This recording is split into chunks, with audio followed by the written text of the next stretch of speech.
Alright guys, welcome back to another video. Today we've moved on from Anvil, and today we're looking at the Apoa Khartu-Al. Not that one. That one. Yeah, that was really awkward timing that it just zoomed in on the peregrine behind me. Anyways, let's go and have a look at this ship, shall we?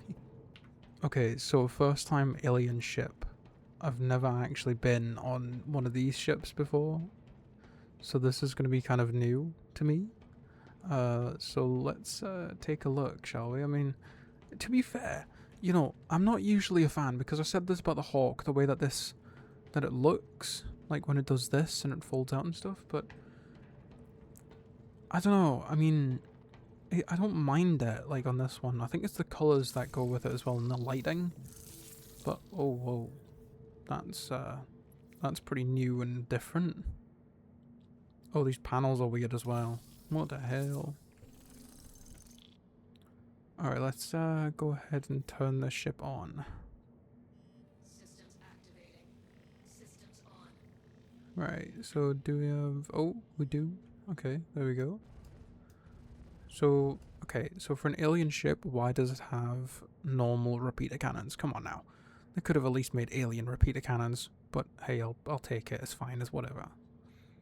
Also, I would have thought that that front bit right here would have been like a cannon, but it's not. It doesn't do anything. It's just for looks, I guess. But I do like the ball moving with the ship, like where the ship's going to make sure it's stabilized and stuff. That's very cool. I do like that. Now let's, oh whoa, that's a little bit fast. Alright, let's lower the landing gear real quick. Oh my goodness. Okay, Jesus. I did not know that it folded out this much. Now I see why it's not a cannon. Right, that makes sense.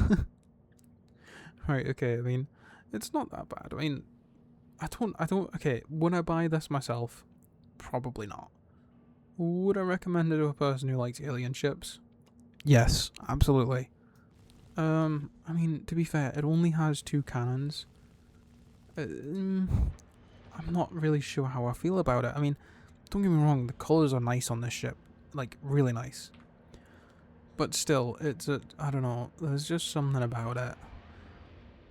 Kind of not drawn to, if you know like what I mean. Like, it's just, I don't know, there's something about it. How does it look from the back? It's quite nice, to be fair. It's actually not that bad. I mean, it is very fast.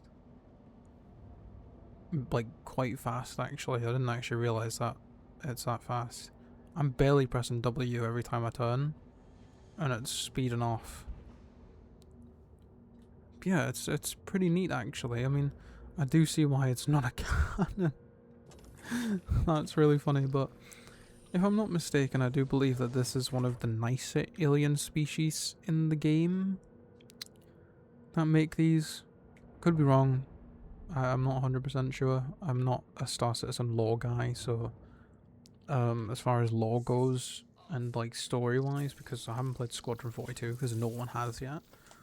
I'm not really that deep into Star Citizen lore or anything like that, so I'm not really too sure on the whole sort of thing, if you know what I mean. But I think this is from the Xian or the Xian. I don't know if that's the correct pronunciation, but yeah, they make them and bring them obviously to shops to sell. But yeah, I'm not really, you know, I'm actually going to be completely honest. I'm not the biggest fan of it, but do I like it? Is it cool? Is it neat? Is it unique? Is it different? Yes. It's way different. Like, it's actually really cool. And you know what, right? I don't want to compare space games because some people don't like when you do that. But this reminds me of, like, one of them exotic ships that you'd find in No Man's Sky.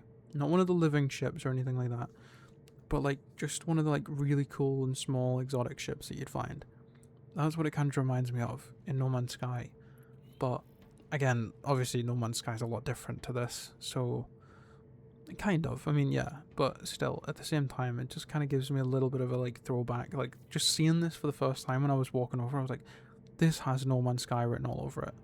But not like copyright wise or anything like that, like, oh, it's copied No Man's Sky. It was just like, it, when you look at certain ships in games, they look similar to other things that might already exist or some things that have came to exist.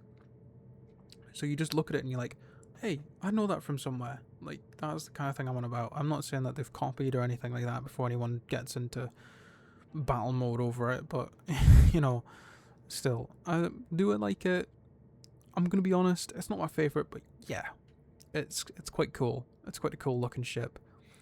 Now, let's go ahead and start talking about prices, and I'll jump straight in and tell you that on the pledge store, whenever this is available, which I think it's available during Alien Week, which comes shortly after Defense Con this year. And it's $175 for this ship. Now, where can you buy it in game?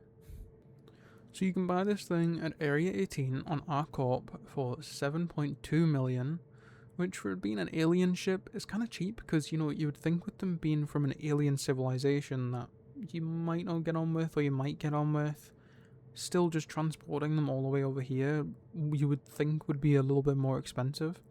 Obviously, I'm hoping that this changes, the price changes when it comes to them adding alien systems into the game. So instead of it being like an unowned system like Pyro or Nyx, and the Nyx is like, the Nyx system's owned by like the own people.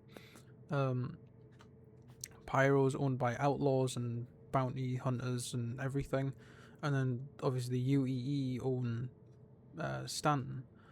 But when it comes to like adding alien systems that actually own the ships and build the ships there, I think it would make more sense if they were cheaper there to buy rather than in places like Stanton, where it takes a while to get there, things like that. It would make sense to me that they charge more in places like Stanton and human systems rather than alien systems.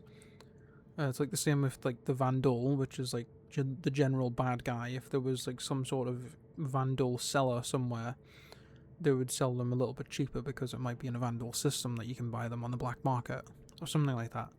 But that's just my thought on it.